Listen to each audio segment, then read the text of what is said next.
नमस्कार सोनी लक्ष्य एकेडमी अरण्य गुरुकुलम की ऑनलाइन क्लासेस में आप सभी का हार्दिक स्वागत करता हूं, जहां हम संविधान विषय पर विस्तृत चर्चा कर रहे हैं। पिछली कक्षाओं में हमने संघ सरकार की चर्चा शुरू की थी, जिसके अंतर्गत सबसे महत्वपूर्ण सर्वोच्च पद राष्ट्रपति की हमने चर्चा की थी। इस कड़ी में हमने राष्ट्रपति की शक्तियों को देखा था, जिसे हमने दो भागों में बांटा था। एक थी सामान्य शक्तियां, एक थी उसकी आपातकालीन शक्तियां। पिछली कक्षाओं में हमने उसकी सामान्य शक्तियों पे चर्चा की थी। आज की क्लास में हम राष्ट्रपति की आपातकालीन शक्तियों को देखेंगे, जिसका वर्णन संविधान के एक अलग भाग 18 में किया गया है, आपातकालीन उपबंध के नाम से, जिसकी अनुच्छेद संख्या 352 से 360 तक है। तो आइए आज देखते हैं राष्ट्रपति की आपातकालीन शक्तियां क्या हैं तथा उसके क्या क्या प्रमुख प्रावधान हैं। आपातकालीन उपबंध के अंतर्गत 3 प्रकार की आपातकालीन शक्तियां राष्ट्रपति को प्राप्त होती हैं। पहला है राष्ट्रीय आपात, जो कि अनुच्छेद 352 में वर्णित है। दूसरा है राष्ट्रपति शासन, जो कि अनुच्छेद 356 में वर्णित है। एवं अंतिम है वित्तीय आपात, जिसका वर्णन अनुच्छेद 360 में किया गया है। आज हम विस्तार में इन्हें एक एक करके देखेंगे। सबसे पहले हम बात करते हैं राष्ट्रीय आपात की कि यह क्या होता है, इसके क्या प्रावधान है, कैसे इसे लाया जाता है, कैसे इसको लागू किया जाता है, इसका इफेक्ट हमारे देश पे क्या पड़ता है, इसको जारी कैसे, इसको कंटिन्यू कैसे किया जाएगा तथा इसकी समाप्ति कैसे की जाएगी। एवं अंतिम में हम इसमें देखेंगे कि यह व्यवहार में कब कब प्रयोग किया गया तथा न्यायपालिका का इस पर क्या दृष्टिकोण है, क्या रुख है। इसे हम पॉइंट वार समझेंगे, बिंदुओं के माध्यम से समझेंगे कि क्या क्या बातें हैं। सबसे पहले इसे राष्ट्रीय आपातकाल या आपातकाल की घोषणा इन शब्दों से बताया जाता है। इन शब्दों का वर्णन इसके लिए किया जाता है, जिसे हम सामान्य भाषा में आपातकाल या इमरजेंसी कहते हैं। क्षेत्र अर्थात यह देश में कहां पर लगता है, कितने भागों में लगता है, इसका वर्णन है, जिसके अंतर्गत यह देश के संपूर्ण भाग में या उसके कुछ भाग में या किसी राज्य के किसी भाग में लगता है। अर्थात पूरे देश को कवर करेगा या देश के किसी क्षेत्र को कवर करेगा या देश के किसी राज्य के किसी पर्टिकुलर क्षेत्र को यह कवर करता है। आवश्यक परिस्थितियां अर्थात ऐसी क्या परिस्थितियां हैं, ऐसे क्या कारण है कि हमें राष्ट्रीय आपातकाल लागू करना पड़ता है, उसे लगाना पड़ता है। तो 3 रूप में इसे बांटा गया है।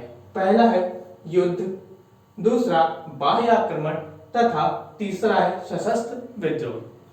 युद्ध एवं बाह्य आक्रमण के आधार पर यदि आपातकाल लगाया जाता है तो उसे बाह्य आपातकाल की संज्ञा दी जाती है। अंतिम है सशस्त्र विद्रोह, अर्थात यदि इसके आधार पर आपातकाल लगा तो उसे आंतरिक आपातकाल कहा जाता है। यहां ध्यान रखिएगा, सशस्त्र विद्रोह शब्द हमने 44वें संविधान संशोधन के माध्यम से संविधान में जोड़ा। इसके पहले आपातकाल के लिए आंतरिक अशांति या आंतरिक गड़बड़ी शब्द का प्रयोग होता था, जिसे 44वें संविधान संशोधन में बदलकर सशस्त्र विद्रोह कर दिया गया। अब देखते हैं कि घोषणा का तरीका क्या होता है, कैसे आपातकाल की घोषणा की जाती है। तो राष्ट्रपति मंत्रिमंडल के लिखित परामर्श से देश में या उसके किसी भाग में राष्ट्रीय आपात की घोषणा करते हैं। यहाँ पे ध्यान दीजिएगा, करने वाले हैं राष्ट्रपति। कैसे करेंगे? तो मंत्रिमंडल के लिखित परामर्श से।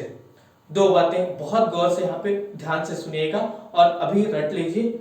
मंत्रिमंडल शब्द का प्रयोग केवल और केवल आपके संविधान में एक जगह किया गया है, वह है अनुच्छेद 352 के अंतर्गत राष्ट्रीय आपात में।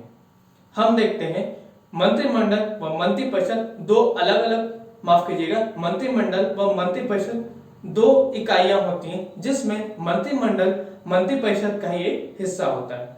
संपूर्ण संविधान में प्रत्येक जगह पे केवल और केवल मंत्रिपरिषद शब्द का उपयोग हुआ है। यह बड़ा निकाय होता है, जबकि मंत्रिमंडल छोटा निकाय होता है। मंत्रिपरिषद में सभी प्रकार के मंत्री आते हैं, चाहे वो कैबिनेट मंत्री हो, उप मंत्री हो या राज्य मंत्री हो। लेकिन कैबिनेट में केवल कुछ प्रमुख मंत्री आते हैं, जिन्हें सरकार चलाने में प्रमुख निर्णय लेने का अधिकार होता है। केवल अनुच्छेद 352 में मंत्रिमंडल शब्द का प्रयोग किया गया है और भी कहीं नहीं। दूसरी बात, यह मंत्रिमंडल के लिखित परामर्श से आता है। यह भी 44वें संविधान संशोधन के माध्यम से जोड़ा गया, क्योंकि इसके पहले राष्ट्रीय आपात प्रधानमंत्री की सलाह से राष्ट्रपति लागू कर देते थे, लेकिन प्रधानमंत्री की मनमानी को रोकने के लिए इसे परिवर्तित किया गया तथा कहा गया कि राष्ट्रपति राष्ट्रीय आपात को मंत्रिमंडल के लिखित परामर्श देने के बाद ही लागू करेंगे। अब देखते हैं इसे लागू रखने का क्या प्रावधान है। तो इसे घोषणा करने के बाद संसद में 1 माह के भीतर रखना आवश्यक है, अर्थात जिस दिन से इसकी घोषणा कर दी गई उसके 30 दिन के भीतर संसद अर्थात लोकसभा व राज्यसभा में इसे पृथक पृथक रूप से रखना होगा तथा वहां से इसे पारित कराना होगा। अब यह देखते हैं कि संसद से इसे पारित कराने के लिए किस प्रकार का बहुमत चाहिए होता है। तो संविधान में इसका उपबंध है कि विशेष बहुमत के माध्यम से ही राष्ट्रीय आपात को संसद से पारित कराना होगा। विशेष बहुमत अर्थात उपस्थित एवं मतदान करने वाले 2/3 से अधिक लोगों का वोट हो, साथ ही कुल सदस्य संख्या का 1/2 से या आधे से ज्यादा लोगों का समर्थन हो, यह आपका विशेष बहुमत कहलाता है। इससे पारित करेंगे तभी राष्ट्रीय आपात लागू रहेगा या जारी रहेगा। एक कंडीशन और हो सकती है, यदि लोकसभा विघटित हो जाए, भंग हो जाए तो क्या होगा। तो संविधान यह कहता है कि लोकसभा यदि विघटित है लेकिन जिस दिन से नई लोकसभा का गठन हुआ उसके 30 दिन के भीतर इसे वहां से पारित कराना पड़ेगा। जिस दिन से नई लोकसभा का निर्माण हो गया तो यह आवश्यक है कि उसके 30 दिन के भीतर उसके विशेष बहुमत से इसे पारित करा दिया जाए। राज्यसभा से यह कहा गया कि यह तो कभी विघटित होती ही नहीं, इसलिए प्रारंभ में ही राज्यसभा से इसे पारित कराना आवश्यक है। अब देखते हैं कि यह जारी कैसे रहती है या इसके जारी रहने का क्या प्रावधान है। तो इसकी अवधि को 6 माह निर्धारित किया गया प्रारंभ में कि यदि संसद एक बार इसमें अनुमति दे दे तो वह 6 माह तक लागू रहेगा, लेकिन 6 माह के बाद इसे आगे बढ़ाने के लिए संसद के फिर से विशेष बहुमत से इसे पारित कराना पड़ेगा। इस प्रकार यदि हम आपात की अवधि को देखें कि यह राष्ट्रीय आपातकाल कब तक लागू रहेगा, तो प्रारंभ में 6 माह, लेकिन हर 6 माह में हम इसे संसद के विशेष बहुमत से स्वीकृत कराते जाए तो अनिश्चित काल तक यह चल सकता है। यह देश की परिस्थितियों पे आधारित है कि आवश्यकता के अनुसार हम इसे कब तक लागू रखें। अब हम देखेंगे कि राष्ट्रीय आपात की घोषणा के बाद इसका देश पर क्या प्रभाव पड़ता है, उसकी कार्यपालिका पर, विधायिका पर क्या प्रभाव होता है।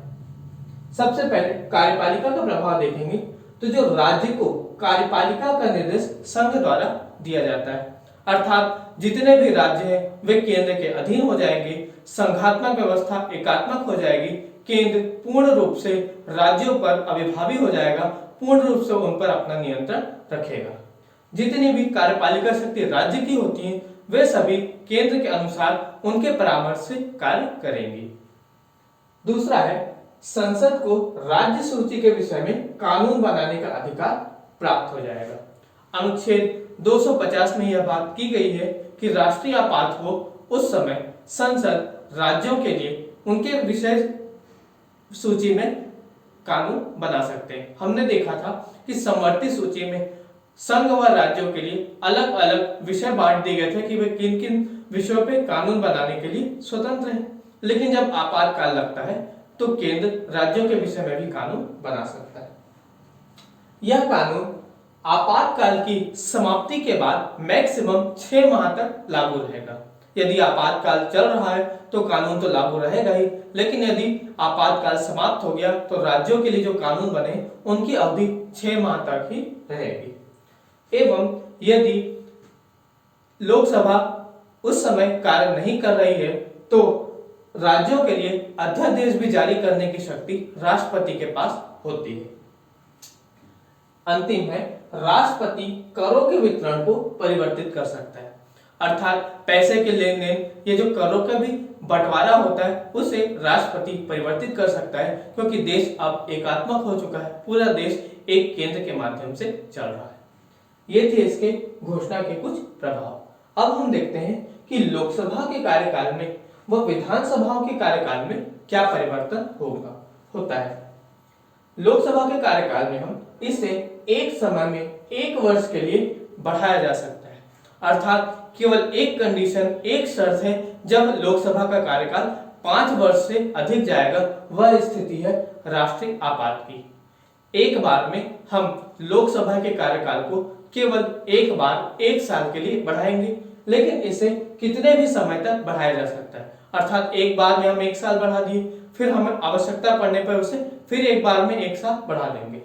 व्यवहारिक रूप से इसे 2 बार उपयोग में लाया जा चुका है। जब 1975 में आपके यहाँ इमरजेंसी लगी थी तो पहले एक बार 1 साल के लिए कार्यकाल बढ़ाया गया तथा पुनः उसका कार्यकाल 1 साल फिर बढ़ाया गया। इस प्रकार उस लोकसभा का कार्यकाल 1971 से 1977 तक हो गया था। विधानसभाओं के कार्यकाल में क्या प्रभाव पड़ेगा, तो यह लोकसभा के समान ही है, उसका भी कार्यकाल एक बार में 1 वर्ष के लिए बढ़ाया जाएगा तथा यह अनिश्चित काल के लिए हो सकता है। एक इसमें अपवाद रहता है कि आपातकाल की समाप्ति के 6 माह तक, अर्थात यदि हमने लोकसभा व राज्य की विधानसभाओं के कार्यकाल को बढ़ा दिया और आपातकाल समाप्त हो गया तो उनका कार्यकाल मैक्सिमम कब तक रहेगा। संविधान कहता है कि उस जो बढ़ी हुई अवधि है वह आपातकाल की समाप्ति के 6 माह से ज्यादा नहीं होगी। अब हम देखते हैं कि मूल अधिकारों में क्या प्रभाव होगा। तो अनुच्छेद 19 सबसे महत्वपूर्ण अनुच्छेद था। वाक एवं स्वतंत्रता की अभिव्यक्ति आपको मिली हुई थी, जिसके अंतर्गत आपको 6 प्रकार की स्वतंत्रताएं दी जाती हैं, जो कि आपके लिए अति महत्वपूर्ण है। इसके बारे में उपबंध है कि अनुच्छेद 358 के अनुसार राष्ट्रपति युद्ध व बाह्य आक्रमण पर ही इस पे प्रतिबंध लगाएगा, सशस्त्र विद्रोह के आधार पे नहीं। अर्थात राष्ट्रपति को यह अधिकार है, माफ कीजिएगा, अनुच्छेद 358 में यह बात की गई है कि यदि युद्ध व बाह्य आक्रमण होता है तो अनुच्छेद 19 की स्वतंत्रताएं स्वतः ही समाप्त हो जाएंगी। सशस्त्र विद्रोह के आधार पर इन्हें समाप्त नहीं किया जा सकता। यह मूल संविधान में नहीं था, संशोधन के द्वारा 44वें संविधान संशोधन में इसे जोड़ा गया।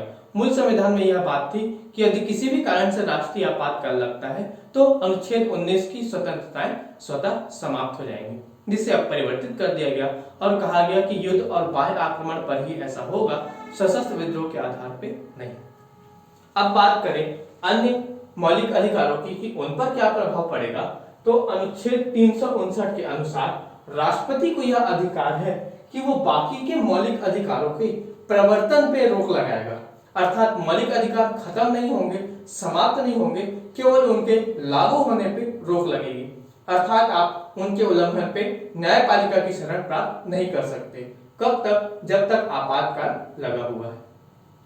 लेकिन इसमें एक अपवाद है जिसे हम शुरू से देखते आ रहे हैं, वह क्या है कि अनुच्छेद 20 व अनुच्छेद 21 कभी निलंबित नहीं होंगे, अर्थात गिरफ्तारी से संरक्षण व प्राण एवं दैहिक स्वतंत्रता का अधिकार, ये 2 अधिकार कभी भी निलंबित नहीं किए जाएंगे, चाहे स्थिति कोई भी हो। अब हम देखते हैं कि इस राष्ट्रीय आपातकाल की समाप्ति कैसे की जाती है। तो 2 पॉइंट में इसे समझते हैं।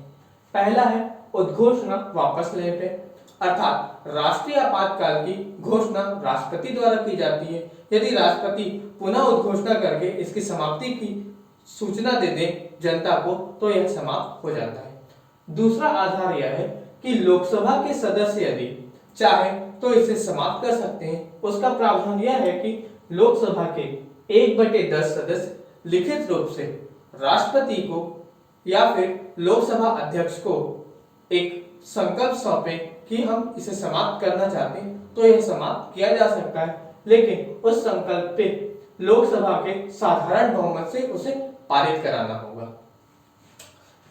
इस प्रकार राष्ट्रीय आपातकाल की समाप्ति की जा सकती है। अब हम देखते हैं कि व्यवहार में राष्ट्रीय आपातकाल का प्रयोग कब व कितने बार किया गया है। तो हमारे यहाँ आज तक राष्ट्रीय आपातकाल का प्रयोग केवल 3 बार किया गया है।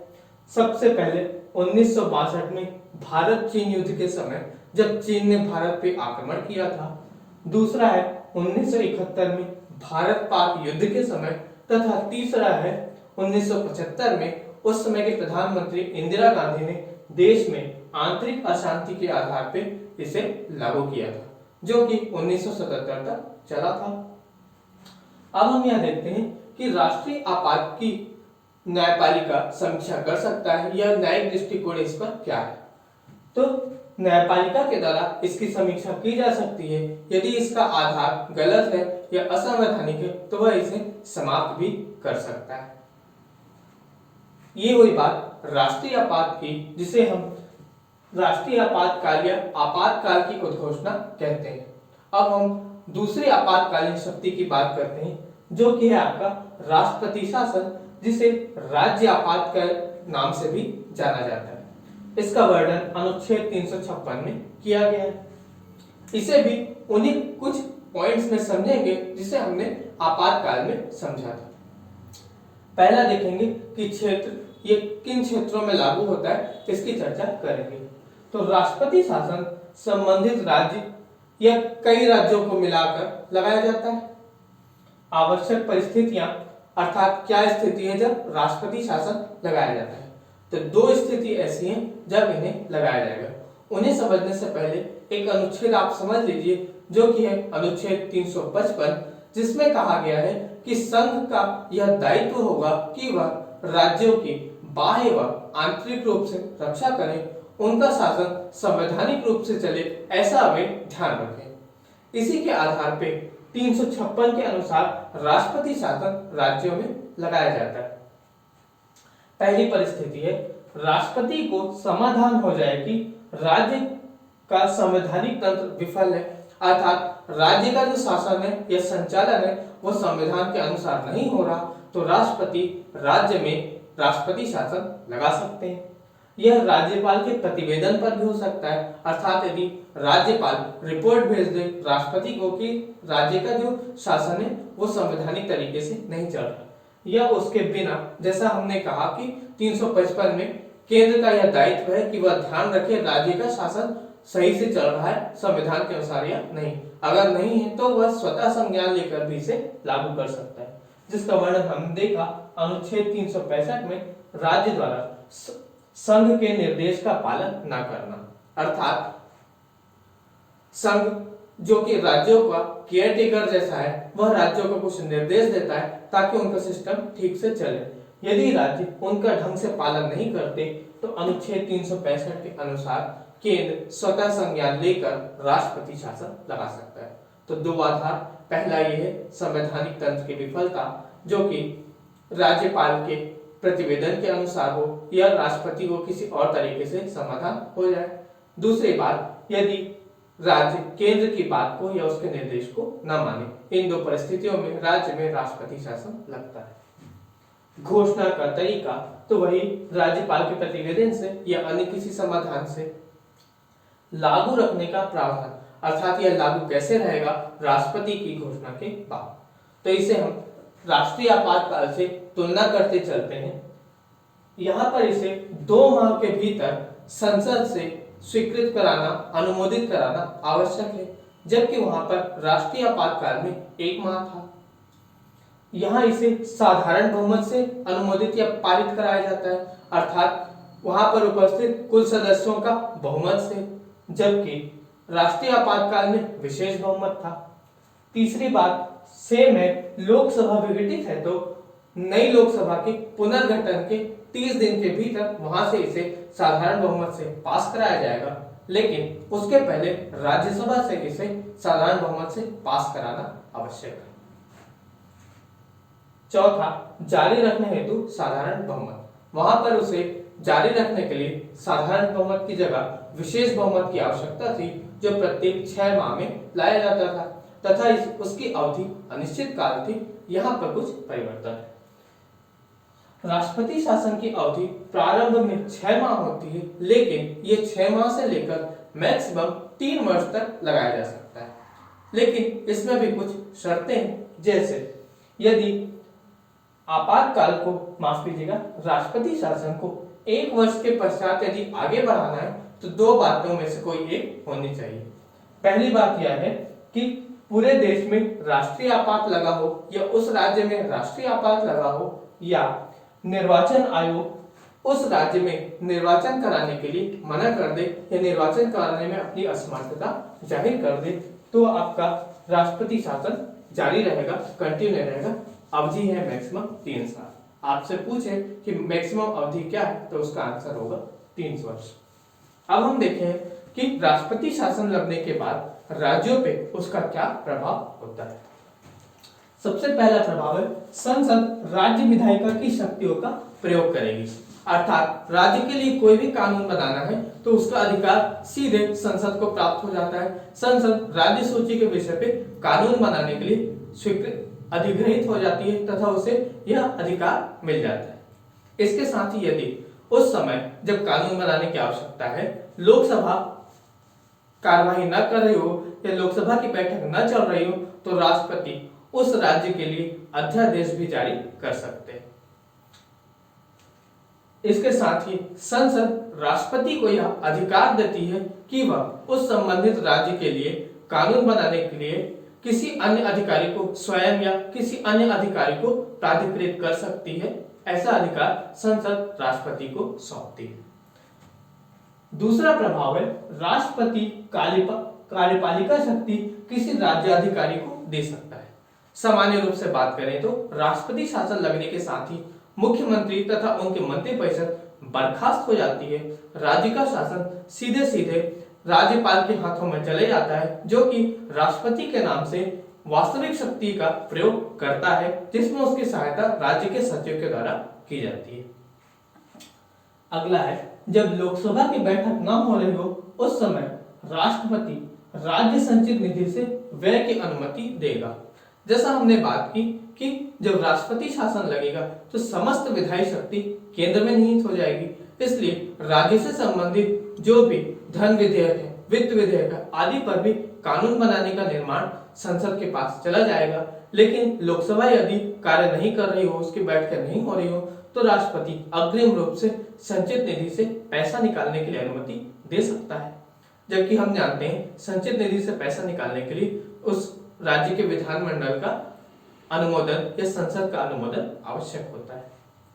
अगला है उच्च न्यायालय की शक्ति को छोड़कर अन्य समस्त शक्ति अपने हाथों में ले लेगा। राष्ट्रपति पूर्ण रूप से राज्य की जितनी भी शक्तियां हैं वह अपने हाथों में ले लेगा।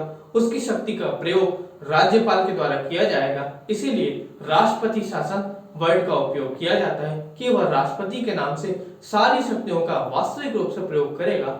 केवल एक क्षेत्र है, वह है उच्च न्यायालय, जिस पर वह हस्तक्षेप नहीं करेगा। उच्च न्यायालय अपनी शक्ति व दायित्व को करने में स्वतंत्र होंगे। ये थे राष्ट्रपति शासन के कुछ प्रभाव। अब देखेंगे कि इसकी समाप्ति कैसे की जाती है। तो जिस प्रकार इसकी उद्घोषणा की जाती है राष्ट्रपति के द्वारा, उसी प्रकार उद्घोषणा वापस लेने पर यह समाप्त हो जाता है। दूसरा यह है कि संसद की स्वीकृति न मिलने पर, जैसा हमने जाना कि प्रत्येक 6 माह में इसे संसद के साधारण बहुमत से पारित कराना आवश्यक है। यदि समय पर इसे पारित न कराया गया तो यह स्वतः ही समाप्त हो जाएगा। तीसरी है 3 वर्ष की अवधि पूर्ण। संविधान ने राष्ट्रपति शासन की मैक्सिमम अवधि 3 वर्ष रखी है। यदि 3 वर्ष की अवधि समाप्त हो जाए तो भी यह अपने आप निरस्त हो जाता है, समाप्त हो जाता है। अब देखते हैं कि व्यवहार में इसका प्रयोग कब किया गया। तो तीनों आपातकालीन शक्तियों में सर्वाधिक रूप से दुरुपयोग किसी शक्ति का हुआ है तो वह है राष्ट्रपति शासन। केंद्र व राज्यों में, माफ कीजिएगा, केंद्र में आने वाली विभिन्न सरकारें अपने दलीय हित को देखते हुए एवं दुर्भावना के साथ राज्यों में बार बार राष्ट्रपति शासन लगाती है। कई बार देखा गया है कि एक साथ 9 राज्यों में राष्ट्रपति शासन लगाया गया, परंतु केंद्र की सरकार पलटने के बाद दोबारा वहां पे राष्ट्रपति शासन आरोपित कर दिया गया। सुप्रीम कोर्ट ने इसे कई बार कहा है कि यह तरीका सही नहीं है। उन्होंने न्यायिक दृष्टिकोण में इसके लिए बहुत सारी बातें की हैं।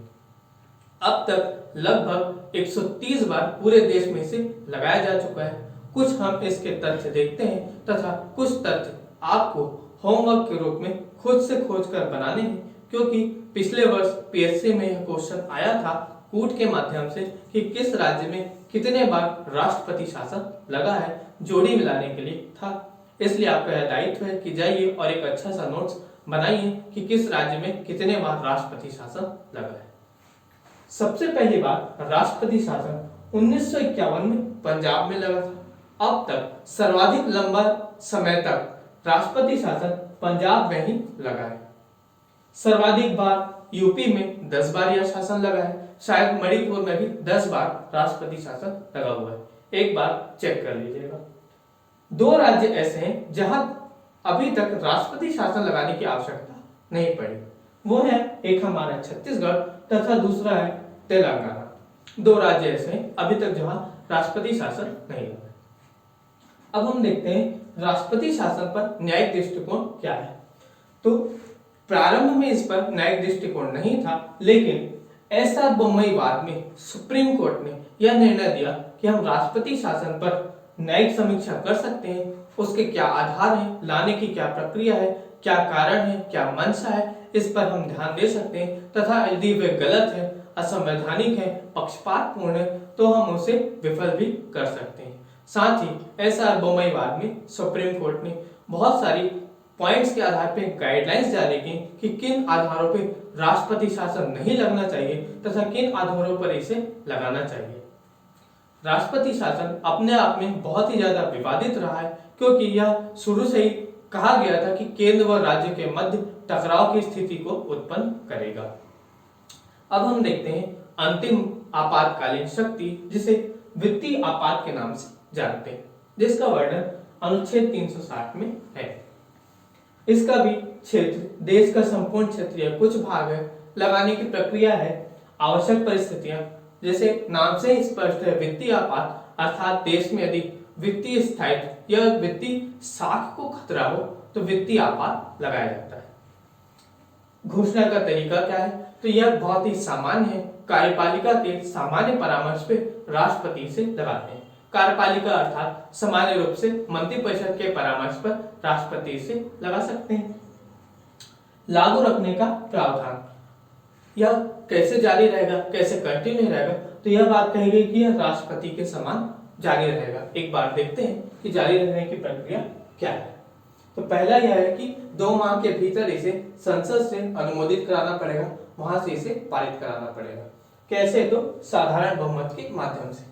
तीसरी कंडीशन हुई कि लोकसभा यदि अस्तित्व में नहीं है, या फिर जब नई लोकसभा आएगी तो उसके गठन के 30 दिन के भीतर वहां से अनुमोदन लेना पड़ेगा। लेकिन उसके पहले राज्यसभा से साधारण बहुमत से इसे अनुमोदन प्राप्त हो। जारी रखने के लिए साधारण बहुमत की आवश्यकता इसमें नहीं है। क्यों? क्योंकि यह अनुमोदन के पश्चात अनिश्चित काल तक के लिए रहता है। बार बार इसे अनुमोदित कराने की या स्वीकृत कराने की आवश्यकता नहीं है। एक बार घोषणा हो गई तो यह जारी रहेगा तब तक जब तक इसे वापस लेने की घोषणा न कर दी जाए। अब इसे देखेंगे कि इसकी घोषणा का प्रभाव क्या होता है। संघ व राज्य के अधिकारियों में वेतन में कटौती, अर्थात संघ सरकार के जितने भी अधिकारी हैं, राज्य सरकार के जितने भी अधिकारी हैं, सुप्रीम कोर्ट, उच्च न्यायालय आदि के जितने भी जजेस हैं, सभी के वेतन में कटौती कर सकता है राष्ट्रपति जैसी आवश्यकता हो, क्योंकि देश में वित्तीय स्थिति खतरे में होती है। दूसरा है राज्य के वित्त विधेयक पर राष्ट्रपति स्वीकृति दे सकते हैं या अपने पास उसे मंगा सकते हैं, अर्थात राष्ट्रपति राज्यों की जो वित्तीय स्थिति है, जो विधेयक बनते हैं उन पर अपना नियंत्रण रखते हैं ताकि देश की वित्तीय स्थिति को सामान्य रखा जाए। धन के बंटवारे में आवश्यक संशोधन, हमने देखा था राष्ट्रपति अनुच्छेद 280 के अंतर्गत वित्त आयोग का गठन करते हैं जो कि धन के बंटवारे को बताता है, जिसमें केंद्र का कुछ हिस्सा होता है तथा राज्य का कुछ हिस्सा होता है। लेकिन जब वित्तीय स्थिति पे खतरा हो तो राष्ट्रपति उस बंटवारे को परिवर्तित कर सकते हैं, आवश्यकता के अनुसार राज्य के बंटवारे को कम कर सकते हैं। अब हम देखेंगे कि इसकी समाप्ति कैसे की जाती है। तो वही 2 बातें कि उद्घोषणा वापस ले ले, जिस प्रकार इसकी उद्घोषणा की गई थी कि वित्तीय आपातकाल लगाया जा रहा है, वैसी उद्घोषणा कर ले कि वित्तीय आपातकाल की समाप्ति की जा रही है। दूसरा है संसद की अनुमति नहीं होने पे, अर्थात संसद इस पर अनुमति न दे तो भी यह समाप्त हो जाएगा, यह संसद इस पे अपनी अनुमति खारिज कर दे। व्यवहार में प्रयोग, आज तक हमारे देश में कभी भी व्यवहार में वित्तीय आपातकाल नहीं लगा है। 1991 में 1991 में वित्तीय साख को खतरा हुआ था, वित्तीय आपात की स्थिति आई थी, परंतु वित्तीय आपातकाल नहीं लगाया गया। चूंकि अभी तक इसका व्यवहार में प्रयोग नहीं हुआ, इसीलिए इस पे न्यायिक दृष्टिकोण की आवश्यकता नहीं पड़ी। तो यहाँ पे हमने संपूर्ण चर्चा कर ली अपनी आपातकालीन शक्तियों की, जो कि राष्ट्रपति को दी गई थी तथा संविधान में एक अलग से इसका अध्याय में प्रबंध किया गया था। इन आपातकालीन शक्तियों का भरपूर दुरुपयोग किया गया तथा डॉक्टर अंबेडकर ने कहा भी था कि मैं पूर्ण रूप से सहमत नहीं हूं कि इसका दुरुपयोग नहीं किया जाएगा। हमने देखा अभी राष्ट्रपति शासन के माध्यम से इसका बहुत दुरुपयोग किया गया है समय समय पे आने वाली सरकारों के माध्यम से। तो यह बात हुई राष्ट्रपति की सभी शक्तियों की। इसके साथ ही राष्ट्रपति का अध्याय भी समाप्त होता है। कल से हम कार्यपालिका के अगले पद उपराष्ट्रपति की चर्चा करेंगे। आप अच्छे से राष्ट्रपति शासन कितने बार लगा है एक बार ध्यान से इसका नोट्स बना लीजिए। आज तक नहीं पूछा गया था, परंतु पिछले वर्ष सभी प्रावधानों को छोड़कर सीधा इनका कूट बनाने के लिए आ गया था। यह टॉपिक अत्यंत महत्वपूर्ण है, एक एक पॉइंट को अच्छे से रटिएगा। कूट बना करके आपके व्यापम में इससे सवाल बनते हैं। धन्यवाद।